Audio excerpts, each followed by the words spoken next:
आप सभी का स्वागत है तिवारी एकेडमी में। कैसे हैं आप लोग? मुझे उम्मीद है कि आप सभी लोग बहुत स्वस्थ होंगे, मस्त होंगे और बेहतर होंगे। जहाँ भी होंगे वहाँ हमेशा की तरह बहुत सारे मज़े कर रहे होंगे। अच्छा, एक बात बताइए, आप स्क्रीन पर इस चित्र को देख रहे हैं? क्या आप मुझे बता सकते हैं कि ये कौन से खेल का चित्र है?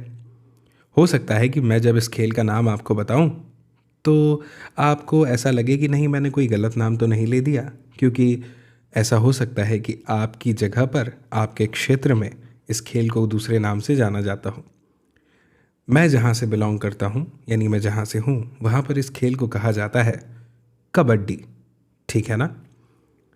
चलिए, आज हम पढ़ने वाले हैं क्लास फोर्थ यानी कक्षा 4 का ईवीएस यानी पर्यावरण अध्ययन में अध्याय 10, जिसका शीर्षक है हुतुतु हुतुतु। आप तो जानते हैं कबड्डी खेल के कुछ नियम होते हैं, उन सभी के बारे में हम इस अध्याय में बहुत अच्छे से जानेंगे। ठीक है ना? तो चलिए शुरू करते हैं और बढ़ते हैं इस वीडियो के साथ आगे। पहले यहाँ जो लिखा है मैं उसको पढ़ता हूँ, क्योंकि इसको सुनने में आपको बड़ा मज़ा आएगा। यहाँ पर लिखा है हुतुतु हुतुतु हुतुतु हुतुतु हुतुतुतु। आउट आउट, पाले की एक तरफ खड़ी सभी लड़कियां जोर से चिल्लाई। हुतुतु हुतुतु हुतुतु, इधर से पकड़ो। हुतुतु हुतुतु, पैर से पकड़ो, पैर से, पैर से, इसका पैर पकड़ लो। हुतुतु हुतुतु, वसुधा इधर आजा, इधर से पकड़ना। अरे श्यामला का हाथ लाइन को ना छुए, हाथ पकड़ लो उसका। हुतुतु हुतुतु हुतुतु, छूली छूली। ओह, आउट आउट, सब आउट। हो, तुम्हारी तो पूरी टीम आउट हो गई है। इसको सुन के ऐसा नहीं लगता कि किसी एक खिलाड़ी ने पूरी टीम आउट कर दी? चलिए देखते हैं क्या हुआ होगा। वैसे अगर आप इस खेल के बारे में जानते होंगे तो ये चित्र देखकर समझ गए होंगे। चलिए, नहीं भी समझे तो मैं समझाता हूँ। ज़रा देखिए क्या कर रही हैं ये लड़कियाँ। आउट आउट की आवाज़ें आ रही है, तो मतलब साफ है कि कोई खेल खेला जा रहा है। जब हम भी ऐसे 10-12 लोग मिलकर कोई खेल खेलते हैं, या 4-5 लोग, और एकदम से कोई आउट होता है तो नहीं चिल्लाते आउट? सब लोग चिल्लाते हैं, अरे ये आउट हो गया, आउट हो गया, है ना? तो इससे साफ हो जाता है कि यहाँ पर एक खेल खेला जा रहा है। तुम इस खेल को किस नाम से जानती हो? चिडुगुडू, हुतुतु, हाडुडू, छू किटकिट, कबड्डी, या और कुछ? तो भाई मैं तो इसको कबड्डी के नाम से जानता हूँ। हो सकता है कि आप यहाँ पर जो नाम दिए हों उनमें से कोई नाम से जानते हो, या कोई किसी और नाम से। तो आप जिस भी नाम से जानते हैं उसको कमेंट बॉक्स में कमेंट करके ज़रूर बताइएगा। ठीक है ना? अब चलिए आगे बढ़ते हैं, देखते हैं क्या लिखा है। श्यामला को जब 6 लड़कियों ने घेर कर पकड़ लिया तो सबको लगा वह तो आउट हो गई। किसी ने उसके पैर दबोचे, किसी ने हाथ, तो किसी ने कमर। पर श्यामला कहाँ छोड़ने वाली थी। घिसट घिसट कर उसने बीच की लाइन छू ही ली। ये देखिए कैसे श्यामला बीच की लाइन छूने की कोशिश कर रही है, और लड़कियों ने उसे बाकी की कस कर पकड़े हुआ है ना? अब क्या हुआ? श्यामला ने जब बीच की लाइन छुई तो दूसरे पाले की सारी लड़कियों ने उसको पकड़ा हुआ था, इसीलिए वे सारी की सारी आउट हो गई। परंतु रोजी बहस करने लगी। उसका कहना था कि श्यामला की तो सांस टूट गई थी, इसीलिए उनकी टीम आउट नहीं थी। श्यामला तो अड़ गई कि उसकी सांस नहीं टूटी थी। उसने ये भी पूछा कि अगर सांस टूट ही गई थी तो सब उसको इतनी देर तक दबोचे क्यों रही? काफ़ी बहस हुई, पर अंत में श्यामला की ही जीत हुई। अब हमारे सामने कुछ छोटे से प्रश्न हैं। प्रश्न ही तो होते हैं सबसे इंटरेस्टिंग पार्ट्स इन चैप्टर्स के। क्या है प्रश्न? तुम्हारे यहाँ कबड्डी की एक टीम में कितने खिलाड़ी होते हैं?